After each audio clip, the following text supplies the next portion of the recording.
2.5 साल कोई भी पार्षद नहीं था, ना ही कोई एमआईसी थी। तो जो शहर का जो काम था वो बिल्कुल थम सा गया था। हर एक दिन भी कचरा नहीं उठता तो लोगों को शिकायत रहती है।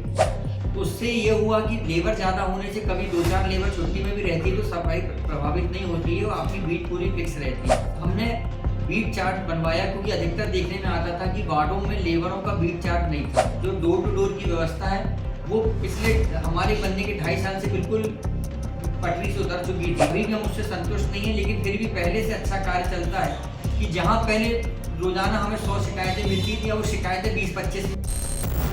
नमस्कार, अग्निवाण की खास पेशकश में आपका स्वागत है। मैं विकास राठौर। आज हमारे साथ मौजूद हैं सुभद्रा कुमारी चौहान वार्ड के पार्षद। नया साल आने वाला है, 2023 जाने की ओर है। ऐसे में प्रत्येक व्यक्ति अपने नए साल के लिए नए रेजोल्यूशन लेता है, नई चीज़ों को करने की कोशिश करता है। ऐसे में जनप्रतिनिधि, इस शहर के, इस वार्ड के जनप्रतिनिधि इस नए साल को इस शहर की जनता के लिए किस प्रकार लेकर आए हैं, क्या नई उनके विज़न हैं, क्या नई योजनाएं हैं, इसको लेकर उनसे बातचीत करते हैं। जी अमरीश जी, धन्यवाद। मैं पहले तो अग्निवाण परिवार को हृदय से धन्यवाद देता हूँ और उनके नए साल में और वो शहर के तरक्की के लिए जो हम लोगों को मार्गदर्शन देते हैं। अखबार जो होता है वो तीसरी आंख होता है, वो हम लोगों को बताता है कि कहाँ हमारी गलती है। तो निष्पक्षता से जो अग्निवाण का कार्य है निश्चित सराहनीय है।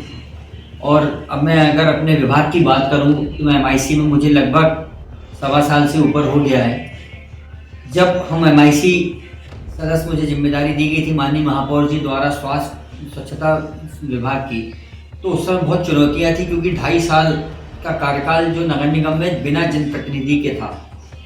2.5 साल कोई भी पार्षद नहीं था, ना ही कोई एमआईसी थी। तो जो शहर का जो काम था वो बिल्कुल थम सा गया था क्योंकि कोरोना का भी वो पीरियड था।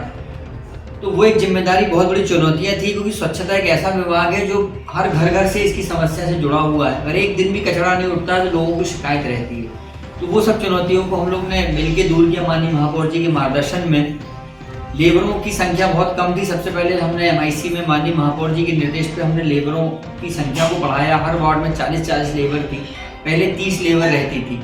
10-10 लेबर अतिरिक्त की पार्षद, सम्मानीय पार्षद जी की लोगों की डिमांड पर। तो उससे ये हुआ कि लेबर ज़्यादा होने से कभी 2-4 लेबर छुट्टी में भी रहती है तो सफाई प्रभावित नहीं होती है और आपकी बीट पूरी फिक्स रहती है। हमने बीट चार्ट बनवाया क्योंकि अधिकतर देखने में आता था कि वार्डों में लेबरों का बीट चार्ट नहीं था। हर बीट में फिक्स कराया गया कि लेबर हर दिन किस बीट में कौन सी लेबर काम करेगी। उससे हमें लेबरों की गिनती करने में भी बहुत आसानी होती है। हमने मशीनों के लिए तालाब सफाई की उपलब्धि रही नगर निगम में। तालाब सफाई की मशीन कभी नगर निगम में नहीं थी, लेकिन एमआईसी में उसको पास करके तालाब सफाई की मशीन आई हुई है जबलपुर में, जो इलाहाबाद में या बनारस में जो नदी में चलती है। उस तालाब की सफाई के लिए हमने उसको मशीन को बुलाया गया कि हमारे यहाँ इतने तालाब है, शहर में सबसे ज़्यादा सर्वाधिक मध्य प्रदेश में जबलपुर शहर में तालाब है, उसकी सफाई सुचारू रूप से हो। लेबरों के माध्यम से तो होती है पर उसकी मशीनों की व्यवस्था की गई। जेसीबी मशीन हर जोन में नहीं थी, प्रत्येक जोन में एक मशीन की व्यवस्था करीब वर्तमान में हुई है। और जो बड़ा जोन है, जैसे गढ़ा जोन में बड़ा जोन है हमारा 15 नंबर जो सुहागी बड़ा जोन है, वहाँ 2-2 मशीन दी गई, जिससे लोगों को मशीन के जो कार्य होते हैं नगर निगम माननीय पार्षद जी को, जो हमारे जनता है उनको मशीन का, जेसीबी मशीन के कोई कार्य होते हैं उसकी की व्यवस्था की गई। मतलब हमने मशीनों को बढ़ाने के लिए बहुत प्रयास किया है और आगे भी हम काम कर रहे हैं। ये हमारा 1 साल का कार्य था और अब हमको अनुभव भी मिल चुका है विगत 1 वर्षों में, 1.25 वर्षों में, कि हमें कैसे कार्य किया जाता है। आगे भी हम माननीय महापौर जी के मार्गदर्शन में और शहर को विकास स्वच्छता के लिए और नए कदम उठाएंगे।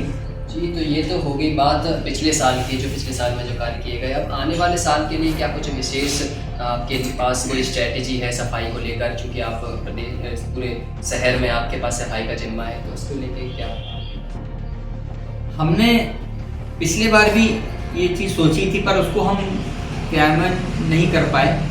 सबसे पहले हमें हर सोसाइटी में जाकर एक जागरूकता अभियान हमेशा सरकार चलाती रही है और नगर निगम भी कई बार चलाया है, शासन प्रशासन वो हमेशा से चला है, लेकिन वो बिल्कुल सुचारू रूप से चले, उस पर हम विशेष ध्यान रखना है। क्योंकि हम कितनी भी सफाई करा लें, कितनी भी लेबर बढ़वा लें, कितनी भी मशीन उपलब्ध करा लें, जब तक आम जनता का हमें सहयोग नहीं मिलेगा, हमें सोसाइटी के लोगों का सहयोग भागीदारी नहीं रहेगी हमारी स्वच्छता में, हमारा शहर नंबर 1 नहीं आ पाएगा। देखने में आता है कि अगर हमारे कर्मचारी कहीं सफाई करते हैं तो 2-4 घंटे बाद उसी स्थान पे कचरा आ जाता है। ये कचरा सफाई कर्मचारी तो नहीं फेंकते, ये हम आप ही कोई ना कोई फेंकते हैं। तो वो इसीलिए हो रहा है कि लोगों में जागरूकता नहीं, लोगों को लगता है कि सड़क मतलब कचरे को फेंकना है। इसके पहले भी हमने कचरे के डस्टबिन उपलब्ध कराए, जगह जगह डोर टू डोर इसलिए हुआ है कि घर घर से कचरा उठे, लेकिन जागरूकता के अभाव में कई स्थान में देखने आता है कि लोग अपने घरों के पीछे कंजरवेशन में कचरा फेंकते हैं। तो सबसे बड़ी प्राथमिकता हमारी यही है इस वर्ष में कि हर घर घर का आदमी जागरूक हो। जागरूकता बहुत हद तक आ भी चुकी है, जो बचा हुआ है वो पूरा जागरूकता के माध्यम से शहर हमारा स्वच्छ रहे। क्योंकि अगर नगर निगम की कहीं गलती होती है तो उसके लिए कई नंबर हैं जो आप शिकायत कर सकते हैं, उसको हल भी करते हैं। लेकिन हम चाहते हैं कि हम पे वो शिकायत आई ना, वो शिकायत तब नहीं आएगी जब लोग जागरूक होंगे। हमारी ये जो रूपरेखा रहेगी, एक सोसाइटियों में हर वार्ड में ऐसी सोसाइटी माननीय पार्षद जी लोग से बात करके उनके निर्देशन में कार्य होगा। हर वार्ड में हर सोसाइटी के 10-10 लोगों की जिम्मेदारी दी जाएगी कि आपको जिम्मेदारी रखना है कि आपका मोहल्ला स्वच्छ रहे। ये आपकी भीड़ के कर्मचारी अगर ये काम पे नहीं आते हैं तो आप माननीय पार्षद जी से शिकायत करिए, महापौर जी से बताइए, हमसे बताइए। लेकिन आपको अगर सफाई के नगर निगम की तरफ से कोई शिकायत है तो उसको तुरंत दूर किया जाएगा। लेकिन आप लोगों को भी अपनी अब जागरूकता और बढ़ानी है, कि आप लोगों को भी शहर का हिफाजत करनी है। उसके लिए आपको हमको कदम से कदम मिला के आपको नगर निगम के साथ चलना है।